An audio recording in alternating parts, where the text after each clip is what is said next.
Hey guys, Madison here with Health by Ratio. We are a completely online group of functional health coaches, licensed physical therapists, functional movement coaches, and corrective exercise specialists. And our team works together in helping our clients move away from recurring pains and injuries and instead teach them how to get their bodies moving back to full ranges of stable motion so that they can not only live the healthy life that they want, but also be able to pursue whatever kind of fitness and athletic goals that they may or may not have. And one of the most common things that our clients deal with coming into our program is a specific range of motion of the ankles called dorsiflexion. Dorsiflexion is a fancy way of saying pull your toes up toward your shins. This motion where I'm picking my feet up and flexing it toward my shin is called dorsiflexion. Plantar flexion is the opposite. That's where we drive our toes down into the ground. Well, most of us are very plantar flexion dominant. We should be. That's what we do for the most part. Every time we're walking, we're running, we're bike riding, whatever, we're dancing, we are dorsiflexion. We're jumping those feet down into the ground. So we're getting a lot of activation in our calves and our Achilles and a lot in the bottom of the foot, that plantar fascia line that we hear about with plantar fasciitis, all that good stuff. This whole kind of underneath and backside component of the foot and ankle, and all the little supporting muscles like the soleus and posterior tibialis and the perennials and all kinds of stuff. There's all these muscles and connective tissues back there that start getting really overused, and they start getting get a little bit gunky, a little bit over dominant. And we also often wear shoes throughout our day that aren't really what are called zero drop shoes. Some of us do. Some of us are wearing zero drop shoes. But for the most part, we wear shoes that have a little bit of a heel in comparison to the toes. Obviously, ladies, if you're wearing high heels, that's a big difference. But even like just runner shoes, athletic shoes, regular casual shoes, most of them have a higher heel than the toe. And it can be anywhere from like a half inch to, a quarter inch to a inch difference. Like it can be a big difference. And we consistently put ourselves in this kind of flex down position. So again, this contributes to this tightness that occurs around this underneath section of the foot and backside of the ankle itself. So it's really prevalent. Most of our clients deal with it, whether it's our youth athletes that we work with in high school and college, or whether it's with our 60, 70-year-old clients that are just trying to get healthy to stay active with their grandkids, like, and everywhere in between. Like, this is something that so many of us deal with. So why should we care about it? Why does it matter about dorsiflexion? And then most importantly, we can talk about why we should care about it, but how do we get it back? How do we fix this thing? How do we get this ankle more mobile again?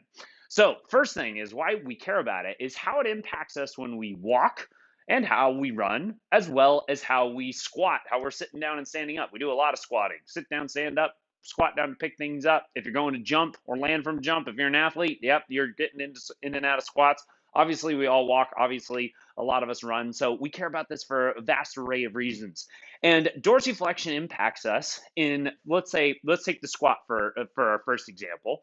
It really impacts us when we see someone from the side profile, because if we got like, and having slope shoes will skew this. But if, let's say, you have barefoot or you have minimalist shoes that are zero drop, you can see this by setting up sideways to a mirror and taking a look at how you squat. Because in theory, when you get down to the bottom of a chair squat, or a bottom of a squat to like chair level, what we should see is that my lower leg, that shin area, and my torso should finish at about the same angle. They should be about 45 degree angles and parallel at the same position. So from your guys' profile right now, when I get down to this squat, that's hopefully what you're seeing right now if I'm doing a good job. My shins here and my torso here are at about that same angle. They're parallel. So when I'm in this position right now, I can feel my butt's fired up. I have some good engagement at my core. I have my back stable. I'm fairly comfortable. But if we look down at my ankles in this moment, I'm taking advantage of that dorsiflexion position. I'm using that range of motion. Now, a lot of times we think that we're supposed to squat and we can't let our knees get anywhere close to our toes.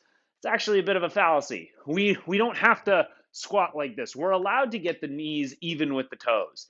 even can get them slightly over the toes. Now, I don't want to squat like this. That's going to put a lot of tension on my knees. That's bad juju.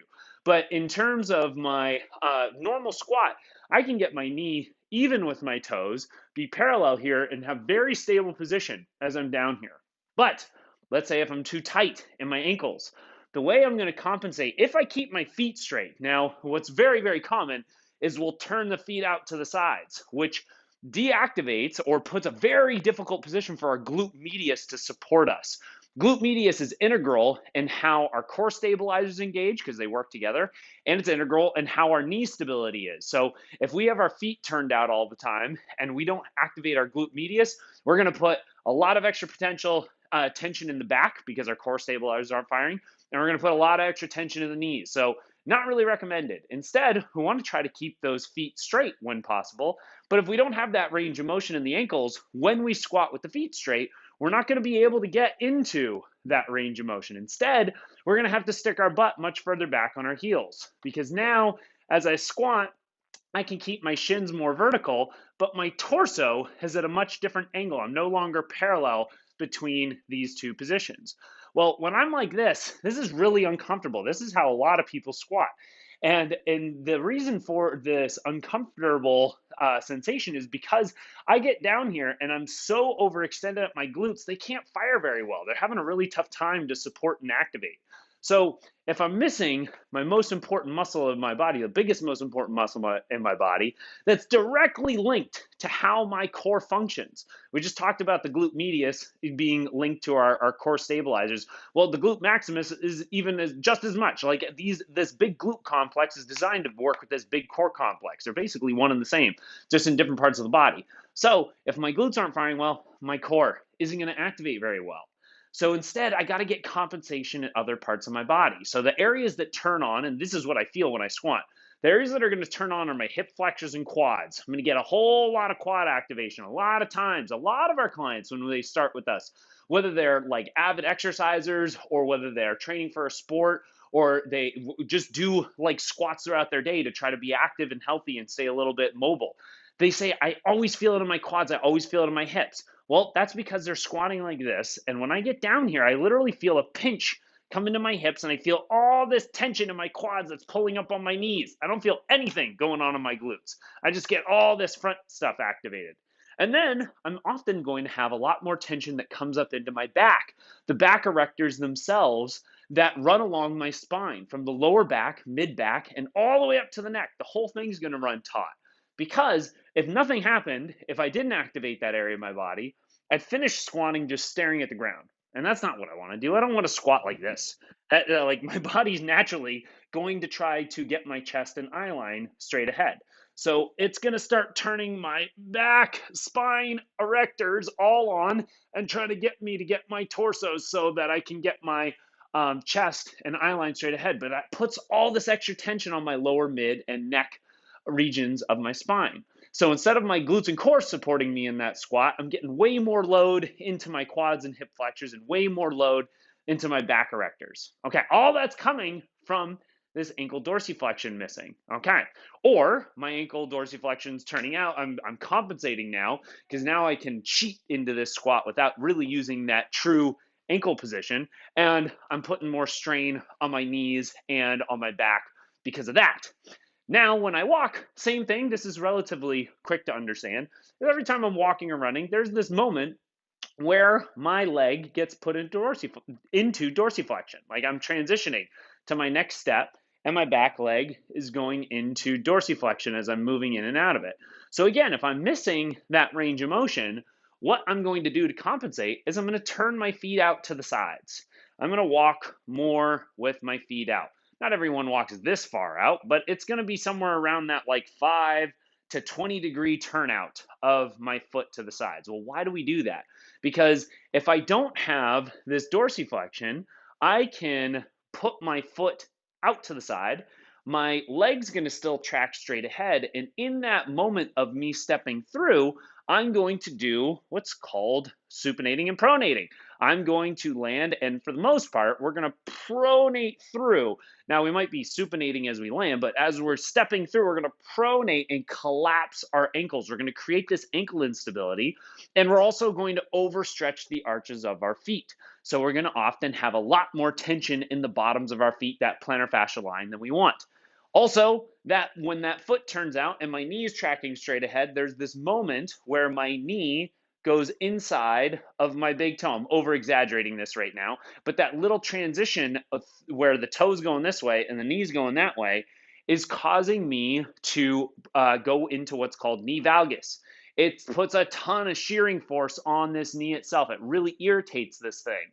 It also happens to shut off that glute media, so we don't get some good gluten core activation because of it. So we end up having the same issues that we were just talking about from this squat pattern show up just in little mini traumas in our walking gait. Obviously, this is like just walking with your feet turned out isn't going to kill us, but it's like death by 1,000 cuts. Over 10,000 steps a day, year in, year out, we start to wear and tear these ankles and these feet and these knees and into the hips and up into the lower back. Okay, so now we talked about why we care about dorsiflexion. We also talked about why we're lacking dorsiflexion for the most part. So how do we fix this stuff? How do we get it back to us? Well, one of the most important things to do, and I've done this in a number of different videos, and so feel free to check out our other videos in the past on this, is actually doing some manual manipulation to this area. The foot and the back of the ankle is a relatively are relatively small tissues throughout, like in comparison to the thighs and the butt and the core and the upper body. They're relatively small, but they're very strong. They're designed to be able to absorb all of our weight on just one, like one of those feet on a little surface. That it's very tough stuff.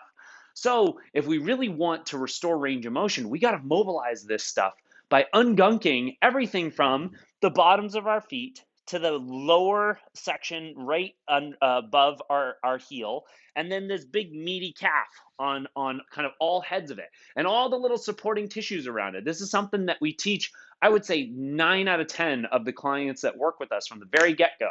We have them spend a day or two each week, spending about 10 to 15 minutes, mobilizing the heck out of the bottoms of their feet and their ankles, and working on some dorsiflexion work so they're able to have this proper range of motion back. And that's using stuff like a foam roller. That's using stuff like a trigger point ball set and getting into those nooks and crannies and busting it up and breaking it up, using your breath work, incorporating contractions and relaxation so you can pump blood to the area and hydrate it really well. So all those things are awesome. And there's still one other thing that's very important, because a lot of us, no matter how much mobilizations we do to these tissues, a lot of us have some pretty jammed up ankles. And when we actually, after we mobilize an area, we like to stretch it. So after we do some deep tissue manipulation to it, we like to pull on it, stretch it, and have that tissue get a little bit more elastic. The priority is the deep tissue manipulation that we're doing, but still the stretches are a great complement afterwards. But when we go into, for many of us, go into some type of calf stretch or Achilles stretch, we will have one or both of the ankles almost feel like the bones themselves hit together and stop us from going any further. So like we'll go into this and it just locks, and it's like I don't feel a stretch in my calf right now. My ankle literally just feels like it's jammed up. It doesn't feel like it doesn't want to go. It won't go any further. Well, when that's the case, and this is incredibly common, this is where one of our other, so like the very few tools that we use in our program are foam rollers and trigger point balls. Both of those, if you guys don't have them, are like 20 bucks on Amazon or at your local sports store. They're very inexpensive to get a whole like set of trigger point balls and a foam roller. That's very cheap. The other thing that we use is super bands. Super bands, a whole set on Amazon's like 25, 30 bucks. Just search super band set. They are these big heavy duty bands. And also I should say they come in light ones too. This is the heaviest band that you'll typically get in a set, and then there'll be 3 others that drop in weight each time. So they can be light or heavy. But I want to use the heaviest one I got. And I have this attached to just a simple door anchor. This thing's again like 10 bucks or less. And I'm going to close this door anchor on my door here at the bottom of the door so that I have it basically ankle level. And what I'm going to do is I'm going to put one of my ankles through this heavy super band, and I'm going to set it up so that it's right over top of my foot. And now I'm going to scoot out as far as I can to get some really good tension, pulling my foot backwards as much as I can. And I want to make sure right now that my foot is straight. I'm not going to let it turn out to the side at all. So I want that straight ahead for me. And I also want to make sure I'm not pushing the arch of my foot into the ground. So I kind of want to screw my hip in where I'm trying to externally rotate my leg a little bit. Not so much that my foot's actually sliding, but just so that I'm putting some tension in there and feel the arch of my foot pop up a little bit. So I want to have my tension be from like my big toe to the outside edge of my foot and then to the heel. So I'm kind of trying to keep my tension along the outside. I don't want to feel like I'm pushing the arch of my foot flat into the ground. That's an important thing. So to do that, I'm just taking this hip and kind of screwing it into the ground with like 10% effort. That pops the arch up in my foot. Now I have my foot straight. I got that little tension that's popped my arch up. Now I'm just going to get into a calf stretch or an Achilles stretch. So I'm going to angle forward and let my back ankle, still keeping that arch popped up, come forward. And with this stretch, right now, this band is pulling my entire ankle backwards. The whole joint is opening up. So I'm actually kind of separating all those little bones that are in the ankle. I'm pulling them apart right now. It's causing them to glide. So I'm kind of I'm fixing this jammed up ankle in this moment. And I can go from this. This is more of a calf stretch. If I bend my knee, I go into more of an Achilles stretch. So I can go in from a straight leg or a bent knee position, in and out of this for just like, say, 30 seconds or so. And then the other variation I can do after I've spent a little bit of time in this standing position is I can get to a knee, and from here, I can angle into the same kind of position, just in a kneeling position. Now, the focus that I want to have is still keeping that arch up into my foot, and I want to make sure that I am getting my knee a little bit more toward my pinky toes as I go forward. So I'm not going to let my knee collapse inward as I do this. I'm going to push my knee a little bit out towards the side of my foot. So it's more in line with my pinky toe as I come out here. And that little bit of wider position is keeping my knee in its happy alignment. I'm not training it to go into knee valgus. That's what we don't want to have happen when our ankle is pronating. But that knee more towards the outside of the pinky toe is how my knee wants to track to keep it in a happy position. So I open up this ankle. That band is pulling it backwards to open up those small little bones in there, and I'm helping the whole joint yank open. Now, these super bands are awesome for a variety of different positions. We can use them for the ankles, like I just demonstrated, in a couple of different ways. We have a ton of great banded stretches that you can do around your hips that pulls the hips open in a number of different ways in several different angles. And you can use those super bands for the upper body, the shoulders. You can yank open the shoulder girdle and work on your internal and external rotation, your overhead position, all kinds of stuff. They're amazing tools to help aid in pulling the joints open the way we want. So those are incredibly useful, not to mention how we can use them on the exercise side, not just the stretching side. I mean, there's a whole different gambit of things that we can do in proprioceptive exercise to teach the body how to move correctly once we have this range of motion back. But first, we got to get the body's range of motion restored for us to even have the ability to move correctly. So ankle dorsiflexion is one of the most important things that most of our clients have. Like I said, 9 out of 10 of them, whether they are actual runners and athletes or whether they're just people that like to go take their dogs for a walk. Like, this is something that we all need in our daily lives. So incredibly important to restore. Now, guys, if you want some help in looking at yourself and saying, you know what, I think I might need some dorsiflexion, but I also feel like my hips are tighter. I also feel like I got some stuff going on in my shoulder, whatever it is. We offer free help. My team and I, we connect with everybody through free consultation calls.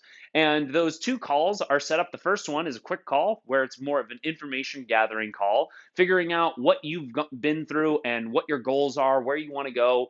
And then we connect over a video call and go through a number of full body assessments and range of motion tests to see how your body is moving, why it's doing what it's doing. And then we create a game plan on that call together on what you can do on the mobility side and what you need to prioritize on the exercise side to get this thing moving back to full range of stable motion. And it's all free. So we're going to attach a link below this video that you can click on and book an appointment, find a time that works best for you on your calendar. And you can connect with my team and I, and we look forward to helping you. Otherwise, if you guys have any questions for future posts, future videos, feel free to leave a comment, and we'd love to help you guys out with other topics in the near future. Talk to you soon, guys.